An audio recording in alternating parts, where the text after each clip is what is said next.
புதுச்சேரி முப்படை முன்னாள் ராணுவ வீரர்கள் மற்றும் வீர தாய்மார்கள் நலச்சங்கத்தின் சார்பில் கார்கில் போர் வெற்றியின் 25ஆம் ஆண்டு வெள்ளி விழா மிக சிறப்பாக கொண்டாடப்பட்டது.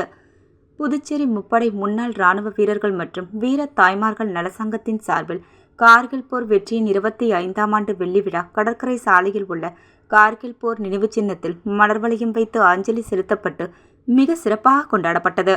சங்கத்தின் தலைவர் மோகன் தலைமையில் சுமார் 100 முன்னாள் ராணுவ வீரர்கள் மற்றும் சமூக நல ஆர்வலர்கள் கலந்து கொண்டனர்.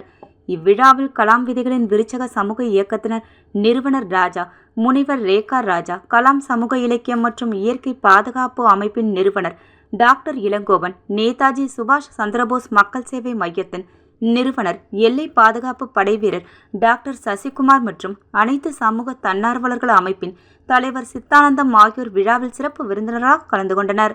இதனைத் தொடர்ந்து சங்கத்தின் சார்பில் பொதுமக்களுக்கு இனிப்புகள் வழங்கப்பட்டது. இவ்விழாவினை சங்கத்தின் உபய தலைவர் சுரேஷ்குமார், கந்தசாமி, பொதுச் செயலாளர் செல்வமணி, செயலாளர்கள் டான்மேக், நீலவண்ணன், சிவானந்தம், சூடாமணி, பொதுநல தொடர்பு அதிகாரி ராமமூர்த்தி ஆகியோர் மிக சிறப்பாக ஏற்பாடு செய்திருந்தனர். விழாவின் முடிவில் பொதுச் செயலாளராக செல்வமணி நன்றியுரை ஆற்றினார்.